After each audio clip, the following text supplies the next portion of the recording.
Dhaka board 2024-এর programming অংশ নিয়ে কথা বলবো। শুরুতে আমরা দেখতে পাচ্ছি একটা সিরিজ দেওয়া আছে 9 স্কোয়ার 12 স্কোয়ার 15 স্কোয়ার এবং সেটা 90 স্কোয়ার পর্যন্ত চলছে। এবং আমাদের ঘ নাম্বার প্রশ্নে অ্যালগোরিদম লিখতে বলা হয়েছে। ঘ নাম্বার প্রশ্নে আমাদের কি করতে বলা হয়েছে সেটার জন্য একটা কোড লিখতে বলা হয়েছে। তো কথা না বলেই আমরা ডাইরেক্ট কোডে চলে যাচ্ছি।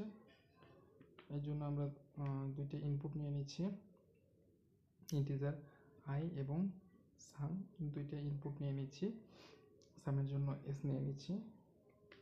যেহেতু আমাদের এখানে এন এর মান 90 পর্যন্ত দেওয়া আছে, সেহেতু আমাদের স্ক্যানএফ এর মাধ্যমে কোনো কিছু নিতে হবে না। আমরা এই জন্য ডাইরেক্ট আমাদের ফর লুপ অথবা হোয়াইল লুপে চলে যাব। হোয়াইল লুপে যদি আগে করি তাহলে আমাদের আয়ের মানটা আগে ইনিশিয়ালাইজ করে দিতে হবে। আয়ের মান আমি পাশে উদ্দীপকে দেখতে পাচ্ছি 9 আছে, এই জন্য আই ইকুয়াল 9 দিয়ে দিলাম। আমি হোয়াইল লুপ দিয়ে এখন প্রোগ্রামটা করে দেখাবো এবং শুধুমাত্র হোয়াইল লুপ না, for do while go to তিনটা মানে যত মাধ্যমে করা সম্ভব প্রত্যেকটা মাধ্যমে করে দেখাবো। আমাদের আয়ের মান দিয়েছি এন পর্যন্ত এবং আয়ের মানটা কত পর্যন্ত চলবে? আয়ের মানটা চলবে হলো লেস অর ইকুয়াল 90, অর্থাৎ 90 পর্যন্ত চলবে। এবং তারপরে কি হবে? হোয়াইল লুপের জন্য একটা সেকেন্ড ব্র্যাকেট হবে এবং সেকেন্ড ব্র্যাকেট ক্লোজ করলাম। হোয়াইল লুপের নির্ধারিত সেকেন্ড ব্র্যাকেট ক্লোজ করলাম। এবার আমাদের কি হবে? সামেশন করতে হবে। সামেশন কি করব? S equal S plus I দিয়ে দিব। কিন্তু শুধু আই দিলে হবে না, আই দিলে শুধু হবে না, যেহেতু আমাদের স্কোয়ার আছে সেহেতু আমাদের প্রত্যেকটা যে ভ্যালু ওই ভ্যালু অর্থাৎ 9 সাথে গুণ হচ্ছে, এই জন্য 9 স্কোয়ার হচ্ছে, এই জন্য আই ইন্টু আই অর্থাৎ স্কোয়ারটা এটা দ্বারা বোঝাচ্ছে। আই এর মান যখন 9 থাকতেছে তখন এস এর সাথে 9 ইন্টু 9 যোগ এস যুক্ত হচ্ছে। যেহেতু আমি যোগ দিয়েছি এবং আমাদের সিরিজে যোগ দেওয়া আছে, সেহেতু আমাদের কিন্তু আই এর সাথে যোগ দেওয়ার জন্য এস এর মানটা বলে দিতে হবে। এস এর মানটা যদি আমি 0 না বলে দিই তাহলে কিন্তু হোয়াইল লুপে গার্বেজ ভ্যালু যোগ করবে এবং আমরা কাঙ্ক্ষিত ভ্যালু পাবো না। 0 কেন যোগ করছি? কারণ 0 যোগ করলে 0 এমন একটা মান যেটা যোগ করলে যোগফলের কোনো মান পরিবর্তন হয় না। যোগফল একই থাকে কিন্তু যোগের একটা কাজ হয়ে যায়। এরপরে আমরা ইনক্রিমেন্ট করে দেব। ইনক্রিমেন্ট কত করব? আই ইকুয়াল আই প্লাস 3 দিয়ে দেব। আই প্লাস 3 কেন দিলাম? কারণ আমরা দেখছি 9, 12, 15 অর্থাৎ 3 3 করে বাড়ছে। এরপর আমরা লুপ থেকে বেরিয়ে আসবো। এখন জাস্ট আমরা প্রিন্টএফ ফাংশন নিব। প্রিন্টএফ ফাংশন নিয়ে আমরা লিখে দেব সাম ইকুয়াল, যেহেতু আমরা পূর্ণ সংখ্যা প্রিন্ট করছি এই জন্য পার্সেন্টেজ ডি দিয়ে দিলাম এবং কমা দিয়ে প্রিন্ট করব হলো এস। এখন যদি আমরা প্রোগ্রামটা রান করি তাহলে দেখতে পাচ্ছি বিশাল বড় একটা মান 85,050 প্রিন্ট করেছে। এখন বরাবরের মতো আমি যে কাজটা করি, যে এই লুপটা কিভাবে কাজ করলো সেটা দেখার জন্য কপি করে আমরা এই মানটা কোথায় পেস্ট করব? লুপের ভিতরে, লুপ অফ দ্য বডিতে পেস্ট করব। এবং এখানে আমি একটু অন্যরকম একটু কিছু করে দিই, সাম1, এবং এখানে কি করব? /n দিয়ে দিব। /n দেওয়ার অর্থ হলো আমাদের নতুন লাইন প্রিন্ট করবে, মানে প্রত্যেকটা আউটপুটের পরে একটা করে নতুন লাইন প্রিন্ট করবে। এখন যদি আমরা আউটপুটটা দেখি, বিশাল বড় মান, প্রথমে 81, তারপর 225, তারপর 450, তারপর তো বিশাল বড় বড় মান। তো আমরা তাহলে এত বড় মান দেখে তো অনেকের মাথা গরম হয়ে যেতে পারে। তো মাথা গরমের কিছু নেই। আমরা এখন এই প্রোগ্রামটা কিভাবে কাজ করলো সেটা আমরা দেখব। তো এই জন্য আমি শুরুতে একটু ফাঁকা জায়গা নিয়ে এবং এখানে বরাবর মতো একটা পেন নিয়ে নিলাম। এখন প্রোগ্রামটা কিভাবে কাজ করছে সেটা এখন দেখার চেষ্টা করব। তো শুরুতে আমাদের আয়ের মান হলো 9 আর আমাদের এই কন্ডিশন কি বলছে? এস ইকুয়াল এস এর মানটা কত হবে, S plus S plus I into I, এটা আমাদের প্রথম মাথায় রাখতে হবে। এখন প্রথমে আমাদের আই এর মান কত, আই এর মান 9, তারপর এখানে এসে চেক করবে, হোয়াইল লুপে এসে চেক করবে 9 থেকে 90 থেকে ছোট অথবা সমান, হ্যাঁ 90 থেকে ছোট অথবা সমান, তারপর আমাদের এখানে চলে আসবে। অর্থাৎ আমাদের এস এর মান শুরুতে 0, 0-এর সাথে কত গুণ হবে, যোগ হবে 9 ইন্টু 9 আমাদের যোগ হলো। তাহলে আমাদের এস এর মান কত আসবে, এস এর মান কিন্তু 81 চলে আসবে। এবার আমাদের আই এর মানটা কি হবে, আমি একটু ভালো মতো লিখি। অর্থাৎ এটা আমাদের আই, পেন নিলাম, এইটা আমাদের আয়ের সাথে কত গুণ হচ্ছে, আই কিন্তু গুণ হচ্ছে, তাহলে এইটা প্লাস দিয়ে দিলাম, প্লাসটা একটু ভালো মতো দিই, পেন নিয়ে নিলাম 0, এস এর মান শুরুতে ছিল 0, প্লাস দিয়ে দিলাম, আয়ের মান শুরুতে 9 ইন্টু 9, তাহলে আমাদের হয়ে গেল এস এর মান এবার 81 হয়ে গেল। এবার আমাদের আয়ের মান কত বৃদ্ধি পাবে, আমরা দেখছি ইনক্রিমেন্টে 3 বৃদ্ধি পেল, তাহলে আয়ের মান 3 বৃদ্ধি পেয়ে কত হবে, 9-এর সাথে 3 যোগ করলে হয় 10, 11, 12। এবার আমাদের আয়ের মান এখানে হয়ে যাবে 12। আচ্ছা 12 কি 90 থেকে ছোট, হ্যাঁ ছোট, তাহলে আবার এখানে হবে 12 ইন্টু 12, 12 ইন্টু 12।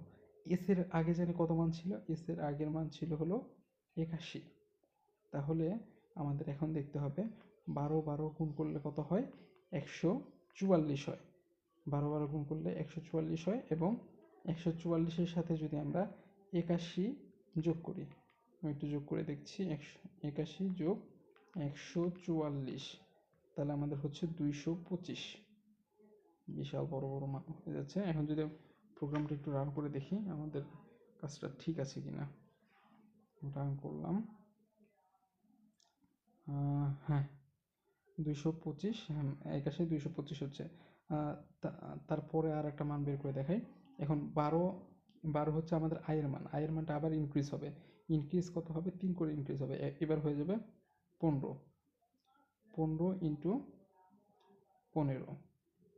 এখন 15 ইন্টু 15, এইটা 15 ইন্টু 15-এর সাথে কত যোগ হবে, 225, তাহলে আমরা আগে 15 ইন্টু 15টা গুণ দিই, 15 ইন্টু 15 গুণ দিলে আমরা পাই 225, 225-এর সাথে আবার 225 যোগ করব, তাহলে আমরা পেয়ে যাই 450।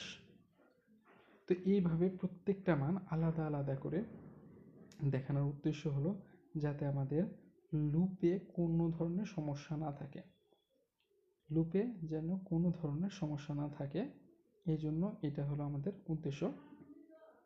এখন আমরা এই প্রোগ্রামটা কি বলেছি, এখন আমরা এই প্রোগ্রামটা হোয়াইলে করেছি, এখন কিসে করব, এখন করব হলো ডু হোয়াইলে। ডু হোয়াইলে করার জন্য আমরা কি জানি, ডু হোয়াইলে আমাদের কন্ডিশনটা সবার শেষে, অর্থাৎ লুপের পরে কন্ডিশনটা দিয়ে দিতে হয়, এবং হোয়াইল যেখানে ছিল ঠিক সেই জায়গাতে আমরা একটা ডু লিখে দিব, আমাদের কাজ শেষ। আমরা প্রোগ্রামটা যদি রান করি, ভুলে গিয়েছিলাম, হোয়াইলের এখানে কিন্তু একটা, যেহেতু ডু হোয়াইল একটা সেমিকলন হবে।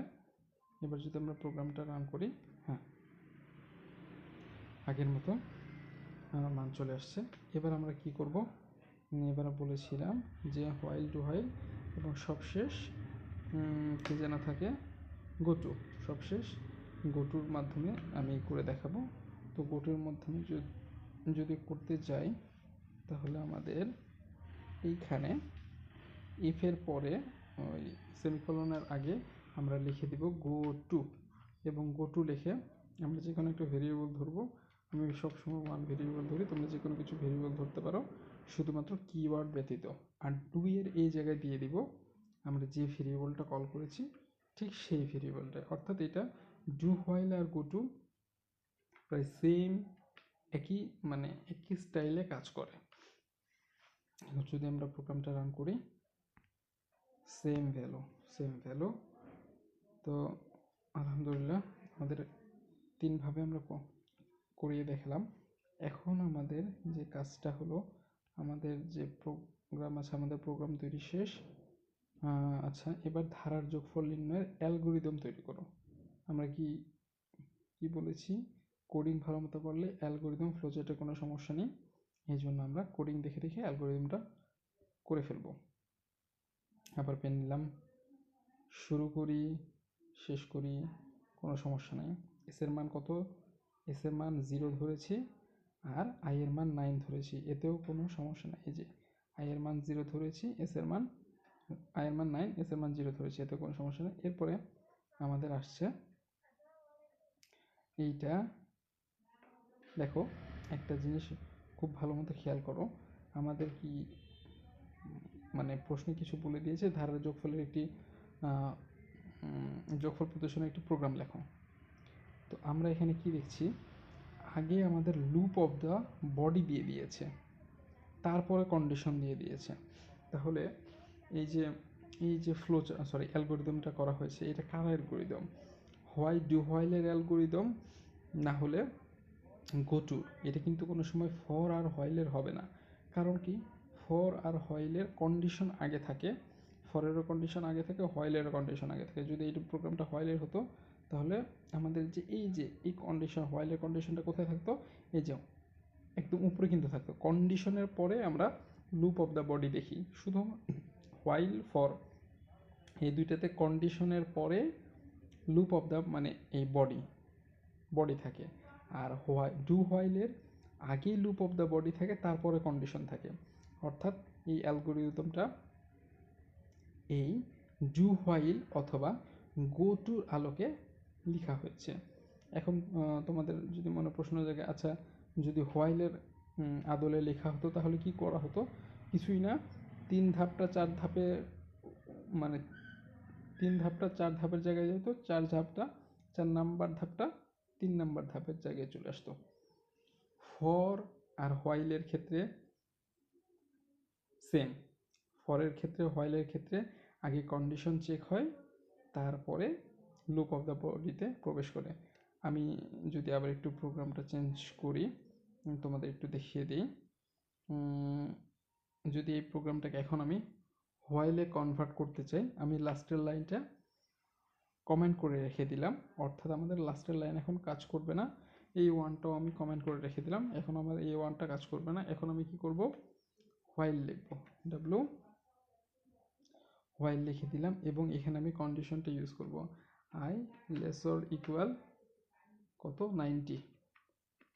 এখন যদি আমরা প্রোগ্রামটা রান করি, হ্যাঁ, প্রোগ্রাম কিন্তু ঠিকই রান হয়েছে। এখন প্রোগ্রাম যে আমাদের রান হলো, এই দুইটার মধ্যে পার্থক্য কি? হোয়াইলের ক্ষেত্রে আগে কিন্তু আমাদের কন্ডিশন চলে আসছে, তারপরে লুপ অফ দ্য বডি। কিন্তু ডু হোয়াইল আর গোটুর ক্ষেত্রে পরে কন্ডিশন আসছে, শুরুতেই আমাদের কি থাকে? লুপ অফ দ্য বডি থাকে। আশা করি ব্যাপারটা পরিষ্কার হয়েছে। তো তো ফার্স্টে আমাদের লুপ অফ দ্য বডি কাজ করবে, তারপরে আমরা কন্ডিশনটা দেখব। কন্ডিশন কি দেখব? কন্ডিশন যদি আমাদের এই যে এখানে আমাদের কি কন্ডিশন আছে, আই এর মান 90 এর ছোট অথবা সমান হয়, তাহলে কোথায় যাবে? তাহলে ধাপ 3-এ যাবে। ধাপ 3-এ কেন যাবে? কারণ ধাপ 3-এই তো আমাদের লুপ অফ দ্য বডি, এই যে আমাদের ধাপ 3-এ কিন্তু লুপ অফ দ্য বডি আছে। আর যদি না হয় তাহলে এই যে এস এর মানটা প্রিন্ট করবে এবং প্রোগ্রামটা শেষ হয়ে যাবে। এই জন্য আমি বরাবর যেহেতু ফর লুপ বা হোয়াইল লুপ দিয়ে অ্যালগরিদম ফ্লোচার্টটা করে দেখাচ্ছি, ডু হোয়াইলের যে সামান্য একটু পার্থক্য আছে ডু হোয়াইলের গোটুর ক্ষেত্রে, এই কারণে অ্যালগরিদমটা একটু এক্সচেঞ্জ করে দিলাম, যাতে ফর লুপ আর হোয়াইল লুপ দুইজন এক গ্রুপের, ডু হোয়াইল আর গো টু দুইজন আর এক দিকের। আশা করি তোমাদের বুঝতে সুবিধা হলো এবং পার্থক্যটা ক্লিয়ার হলো। এরপরে আমরা দেখি ক আর খ নাম্বারে কি আছে। মেশিন ভাষা বলতে কি বোঝায়? 0-1, মানে মেশিন ভাষা বলতে 0-1 ছাড়া আমাদের ব্যবহার করে যে ভাষাটা লেখা হয় সেটাই হলো মেশিন ভাষা। সি ভাষা কেস সেন্সিটিভ ব্যাখ্যা করো। সি ভাষা কেস সেন্সিটিভ বলতে আমরা এখানে বোঝাচ্ছি সিতে কিছু ছোট অক্ষর যেগুলো আছে সেগুলোকে লোয়ার কেস, বড় অক্ষরগুলোকে আপার কেস বলা হয়। যেমন ছোট অক্ষরের জায়গায় যদি আমি বড় অক্ষর দিয়ে দিই তাহলে কিন্তু কাজ হবে না। যেমন আমি এই হোয়াইলের এই জায়গায় সাপোজ আমি আচ্ছা একটা ক্যাপিটাল ডাব্লু দিই এবং প্রোগ্রামটা রান করি, প্রোগ্রাম কিন্তু রান হবে না। অর্থাৎ আমাদের সিটা কেস সেন্সিটিভ। যে জায়গায় স্মল লেটার আমাকে সে জায়গায় স্মল লেটার দিতে হবে, যে জায়গায় ক্যাপিটাল লেটার সে জায়গায় আমাকে ক্যাপিটাল লেটারই ইউজ করতে হবে। অর্থাৎ ছোট অক্ষর লোয়ার কেস এবং বড় অক্ষর আপার কেস, এই লোয়ার কেস আপার কেসের মধ্যে অনেক পার্থক্য পরিলক্ষিত হয়। অর্থাৎ যে জায়গায় ছোট হরফ দেওয়ার কথা আমাকে সে জায়গায় ছোট হরফই দিতে হবে। এখন যদি আমি হোয়াইলের ডাব্লুটা আগের মতো করে ছাপাই, দেখতে পাচ্ছ আমাদের হোয়াইলের কালারও চেঞ্জ হয়ে গেছে এবং প্রোগ্রামটাও কিন্তু রান হচ্ছে। তো বরাবরের মতো আমি তোমাদের যেটা সবসময় দেখাই, হোয়াইল টু হোয়াইল এবং গো টুর সিমিলারিটি। আবার একটা পেন নিয়ে নিচ্ছি। আমার উদ্দেশ্য যাতে কোনো সময় তোমাদের লুপের আর কোনো সমস্যা না থাকে। আমাদের 2023-24 সালে যত লুপের প্রোগ্রাম এসেছে সবগুলাই কিন্তু মোটামুটি এক স্টাইলের, কিন্তু একটা জিনিস খেয়াল রাখতে হবে, কোডিংটা ভালো মতো মাথায় নিতে হবে, কারণ পরবর্তীতে কিন্তু একটু ধারাটা চেঞ্জ করে দেবে, তখন একটু তোমাদের কিন্তু সমস্যা হবে।